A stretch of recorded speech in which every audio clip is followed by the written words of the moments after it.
Whispers of the Forgotten Jungle. Deep in the heart of the Sumatran jungle, where the trees whispered secrets older than memory and the sun filtered through dense canopies like golden shards of truth, three boys wandered. Lost, scared, but alive. Arav, the eldest at 15, had the eyes of someone who had seen too much, too young. He had grown up with a compass in his hand and a map in his mind. Zidane, 13, the dreamer, carried stories in his head and courage in his heart, though his hands often trembled. And Rio, barely 11, was silent most of the time, his eyes sharp, his ears attuned to every snap of twig and flutter of wings. They hadn't meant to go that deep. What began as an innocent trek during a school camp had turned into a nightmare when a flash flood carved a violent path through the forest, sweeping them far from any known trail. Now, the only sounds were the calls of unseen creatures and the dull growl of their empty stomachs. Days passed. Hunger clawed at them like a feral beast. But Arav took charge, crafting snares from vines and spears from sharpened bamboo. Zidane, despite his fear, remembered every edible plant from his grandfather's tales. And Rio, the quiet observer, noticed what others missed: a hidden stream, a patch of wild bananas, a trail of disturbed leaves. Each night they huddled close around a fire, the only thing keeping the creeping darkness at bay.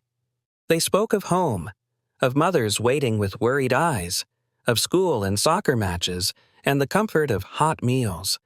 Their laughter cracked through the jungle like thunder, raw, painful, defiant. But the jungle was alive, and it was watching. On the seventh night, Rio heard something strange. A whisper, not in the wind, but under it, like something older than sound. The trees bent subtly, as if listening. That night, he dreamt of a boy made of vines and bark, his eyes glowing green, pointing toward a narrow path choked with moss. "I think someone wants us to follow it," Rio whispered in the morning, his voice steady for once.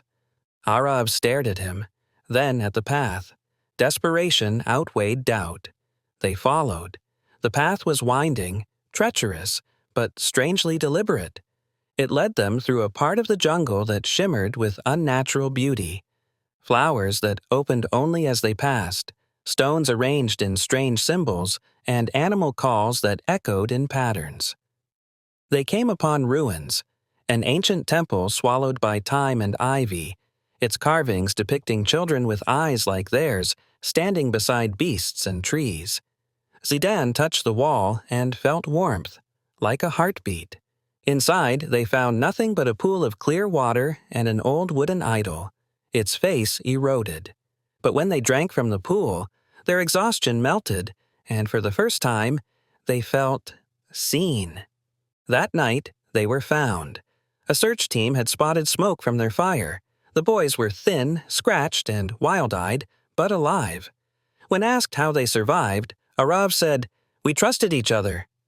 Zidane added, "And the jungle." Rio only looked back once at the trees, where the leaves rustled with something like a farewell.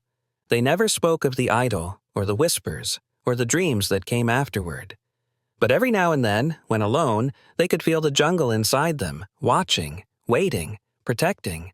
Some secrets, they knew, were meant to be kept, and some jungles once entered never truly let you go.